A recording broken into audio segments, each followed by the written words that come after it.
Welcome back to physics class.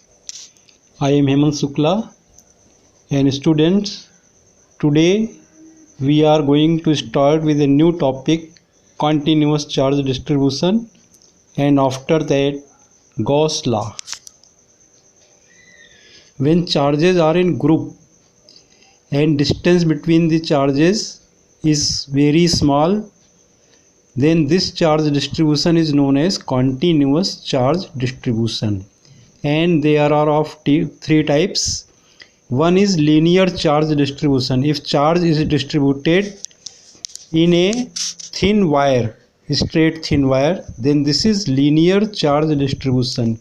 If charge is spread in a sheet, then this is called surface charge distribution. And if charge is uniformly distributed in a three-dimensional body, then this is called volume charge distribution.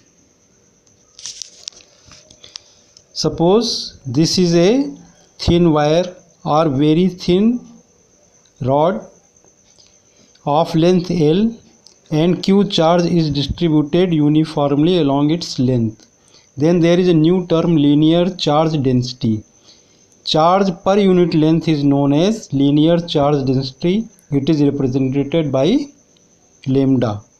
So lambda is equal to Q by L. Its unit is coulomb per meter or coulomb into meter to the power -1. जैसे अगर हमने कोई एक बहुत पतला बहुत thin एक wire लिया, स्ट्रेट वायर, या कोई बहुत पतली छड़ ली और उसमें Q आवेश डिस्ट्रीब्यूट है, तो पर यूनिट लेंथ में जो चार्ज है उसे हम कहते हैं linear charge density. Now suppose in a small segment of length delta L, charge is delta Q, then we may write lambda as delta Q by delta L. And if delta L is very small, then we may write lambda is equal to dq by dl. Now if we know lambda, then we can calculate charge on length delta L. dl will be equal to lambda delta L, or delta L is equal to lambda into, here is the formula. If linear charge density is delta Q by delta L, then we may write delta is equal to lambda into delta L. Now if charge is distributed uniformly on a sheet, suppose ये एक sheet है, metallic sheet है, और इसमें Q charge uniformly इसकी S area में distributed है, then charge पर unit area is known as surface charge density, and it is written as sigma is equal to Q by S. Now if in very small area delta S charge is delta Q, then this sigma is equal to delta Q by delta S. Now if delta is very small, then we may write sigma is equal to dq by ds. Now if sigma is known, we can calculate charge on surface ds. So dq will be equal to sigma into ds from here. Its unit is coulomb per meter square, or coulomb into meter to the power -2.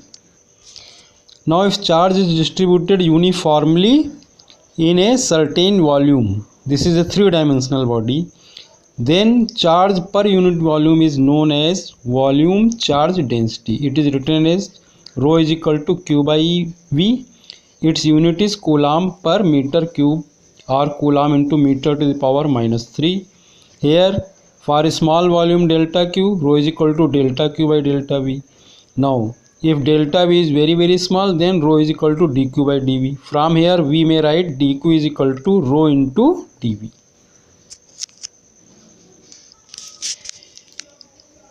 अब एक electrostatics की बहुत ही important theorem या law which is known as Gauss law. Gauss law relates electric flux and charge. This states that the total electric flux phi E passing through any closed surface.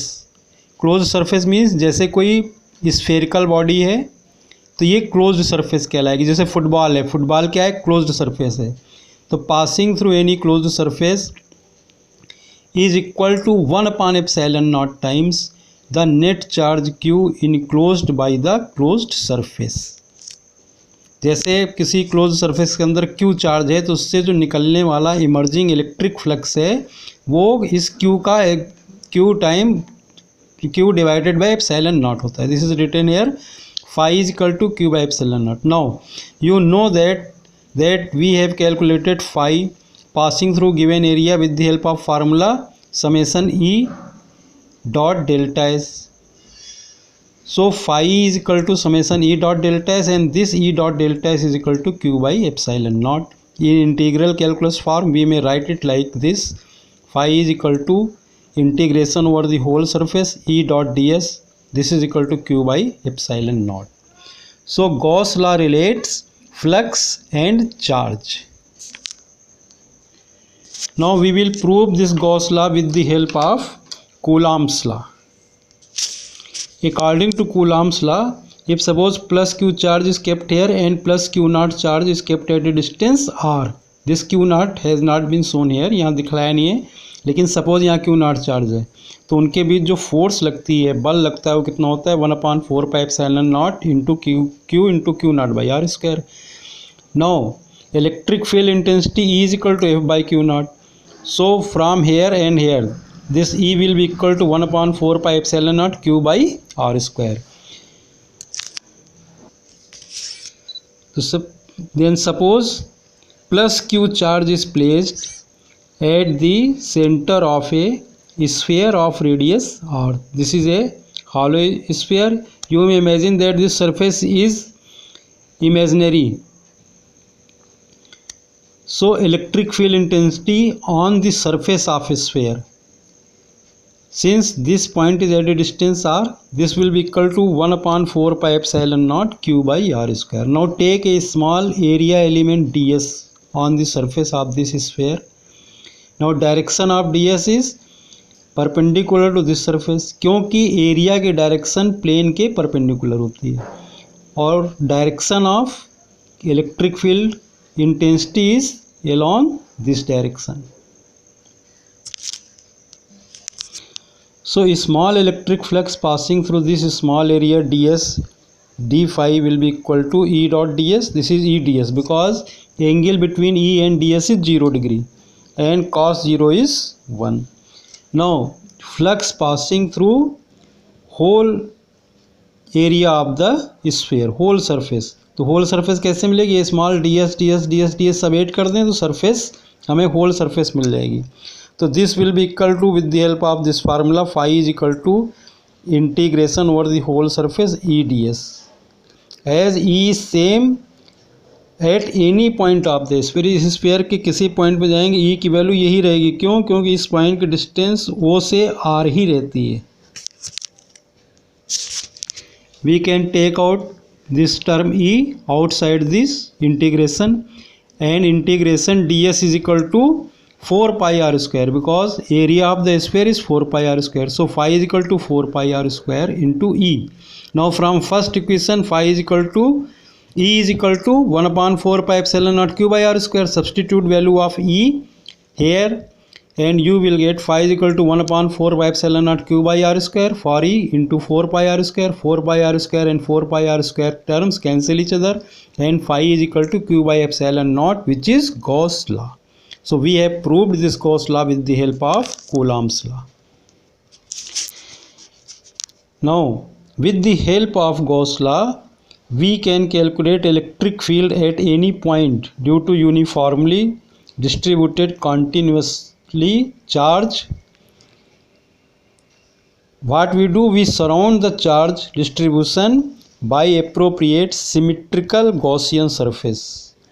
जो surface charge को चारों ओर से घेर रही है, enclose कर रही है, उस सरफेस को हम गॉसियन सरफेस कहते हैं. और ये कैसी होनी चाहिए? Symmetrical.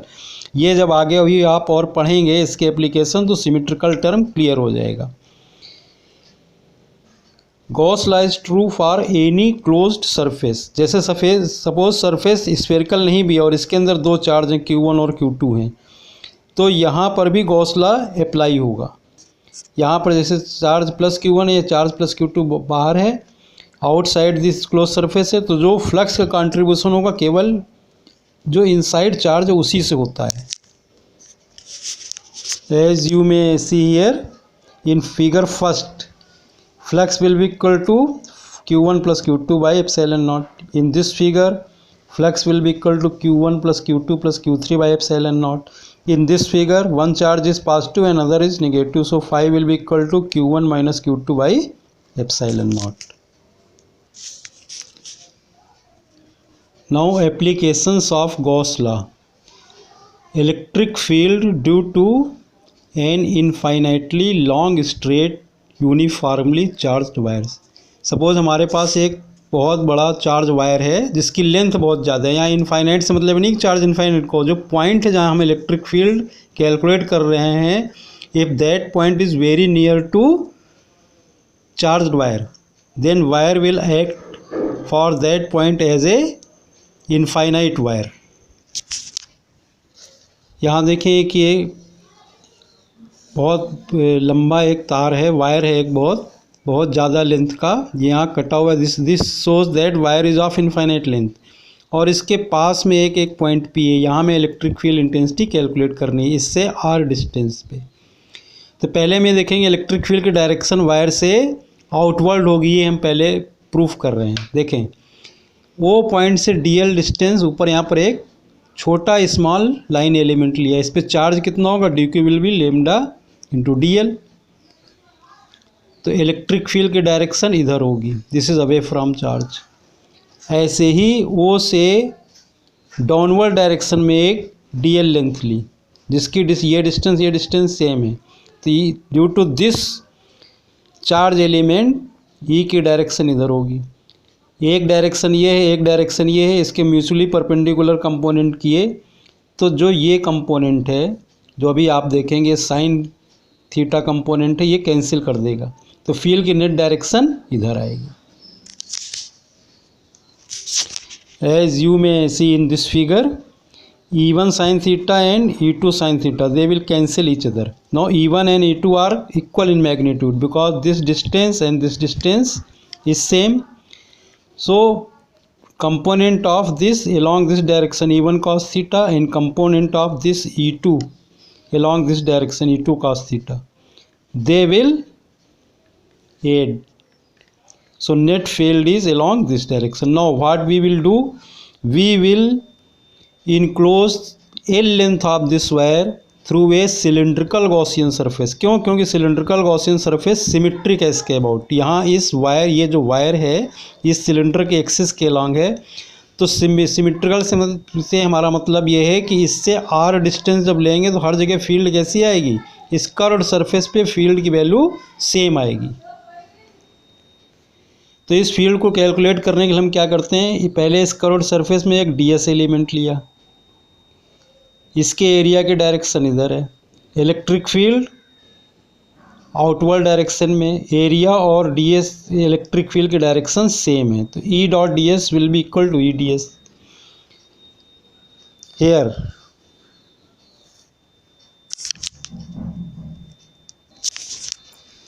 Late P be a point at a distance or from the wire.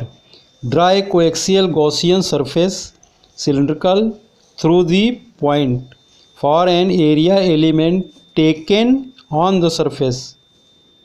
Small electric flux d phi passing through this small area.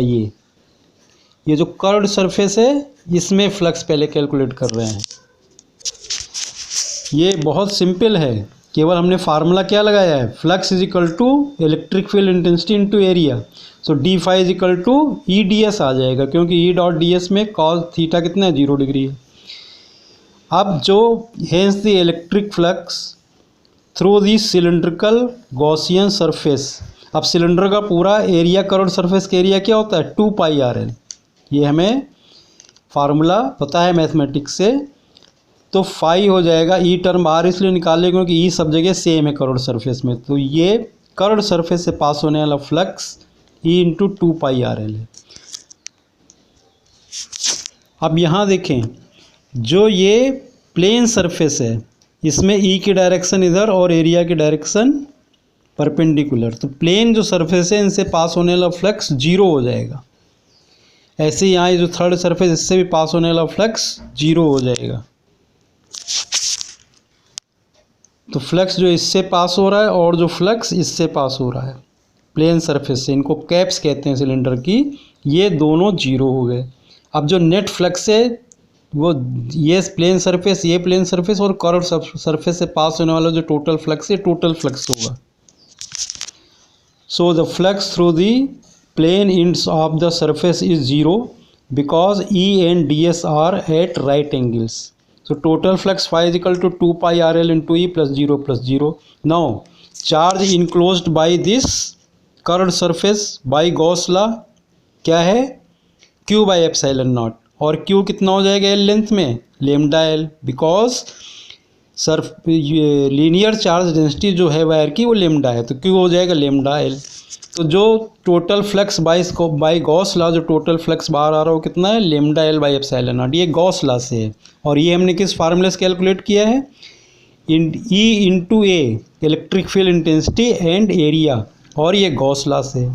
तो ये दोनों फ्लक्स सेम है, इनको इक्वेट कर दें, 2 pi RL E is equal to lambda L upon epsilon naught. So E will be equal to 1/2 pi epsilon naught into lambda by R. In vector form this is written like this. So you may see here E is proportional to 1 by R. E is directed outward if charge on the wire is positive, and if charge is negative, E will be direction of E will be towards the wire. Now electric field due to an uniformly charged infinite plane sheet. जैसे आप यहाँ देख रहे हैं ये एक infinite length area की plane sheet है। By infinite means this point P is very near to this sheet. अब यहाँ जो हमने गॉसियन सरफेस लिए वैसी है कि ये सिलिंड्रिकल है, ये हम और इस शीट को इधर से उधर क्रॉस कर रही है। जैसे किसी कागज़ में एक होल बनाया और होल बना के उससे हमें कोई एक पेन सिलिंड्रिकल शेप का पास कर दें, तो ठीक इस तरह का ये गॉसियन सरफेस है। मैं भी आपको दिखला रहा हूँ, देखिए। You may see here I am showing this is a plane surface and this imaginary Gaussian surface है। कोई ऐसा नहीं कोई सिलेंडर है यहाँ पर, ये तो केवल पेन को दिखला रहे हैं। इस तरह से इसके इधर और इधर दोनों साइड में है। Okay,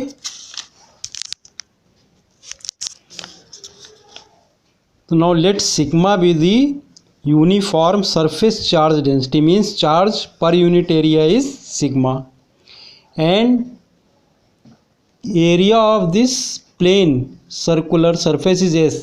On this area take this small area ds.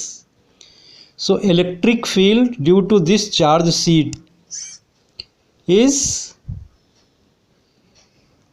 perpendicular to sheet at this point P। यहाँ पर कोई एक पॉइंट P लिया, यहाँ इलेक्ट्रिक फील्ड कैसी इसके परपेंडिकुलर है। ठीक इसके अपोजिट दूसरी तरफ भी एक पॉइंट P डैश हमने देखो लिया है, ठीक है।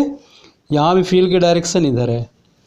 तो late P B a point distant और from the seat, let us choose a point P dash symmetrical with P on the other side of the seat. Symmetrical से मतलब है कि जितनी दूरी पर ये पॉइंट है उतनी दूरी पर ये पॉइंट है, और ये जो दोनों पॉइंट है इस गॉसियन सरफेस के जो प्लेन सरफेस है, सिलिंड्रिकल गॉसियन सरफेस के जो प्लेन सरफेस उस पर है। Draw a cylindrical Gaussian surface जो हमने ड्रा कर रखी है, passing through the sheet with its plane ends parallel to the sheet and passing through the point P and P dash. Let S be the area of each plane end, जो हर plane end है उसका area S है, और ये curved surface है, और ये DS स्मॉल एरिया ली गई है इसमें। तो फ्लक्स पासिंग थ्रू दिस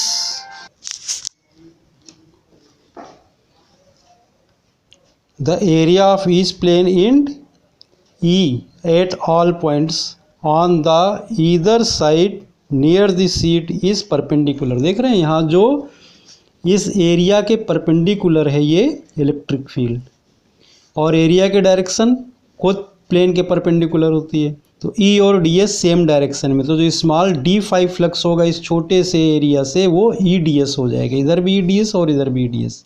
अब जो कर्व्ड सरफेस है उसमें देखें ई इधर है और एरिया इसकी परपेंडिकुलर है, तो यहाँ से कर्व्ड सरफेस से पास होने वाला फ्लक्स क्या होगा, 0। So now calculate total flux with the help of this formula. This phi is equal to integration over the whole surface E D S and this is equal to E D S. ये क्या है, open surface के लिए है। ये open surface क्या है, ये ओपन सरफेस है जो प्लेन सरफेस है, plus E D S other plane surface and plus zero. Plus zero क्या है, जो कर्व्ड सरफेस से पास होने वाला फ्लक्स है वो 0 है। So phi is equal to E D S plus E D S कितना हो गया, 2 into E D S. No integration D S कितना है, प्लेन सरफेस का एरिया एस जो हमने लिया था, then phi is equal to 2es।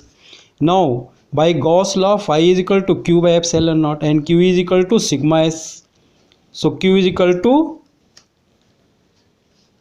Sigma S, so phi is equal to sigma S upon epsilon naught. Equate this and you will get 2es is equal to sigma s by epsilon naught or E is equal to sigma upon 2 epsilon naught. In vector form it is written as E is equal to sigma upon 2 epsilon naught into unit vector n.